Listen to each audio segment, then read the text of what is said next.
पाऊस पडणं हा काही तुमच्या माझ्या हातात नाही आहे, पण उद्या अशा प्रकारचा पाऊस पडल्यानंतर ज्याला गेट्स ओपन होतात, ती गेट्स ओपन झाल्यानंतर लोकांना याचा त्रास होणार नाही, या प्रकारचं कोणतं प्लॅनिंग आपल्याला करता येईल? आज जर समजा मुख्यमंत्री उपमुख्यमंत्री दोन आहेत, एक तर पुण्याचेच आहेत, बरोबर ना?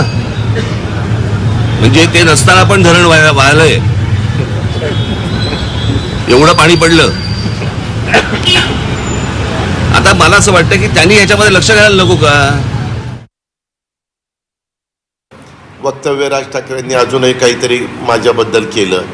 शेवटी प्रत्येक पक्षाच्या बद्दल एक आस्था असणारा काही वर्ग असतो. प्रत्येकाने बोलताना थोडंसं तारतम्य ठेवून, आपला सुसंस्कृत महाराष्ट्र आहे, आपल्या काय यशवंतराव चव्हाण साहेबांनी जी शिकवण आपल्याला दिलेली आहे, त्या शिकवणीच्या बाहेर जाऊ नये. काही जण कायदा हातात घेण्याचा प्रयत्न करतात. मी तुम्हाला बघून घेईल. अरे बघून काय घेईल?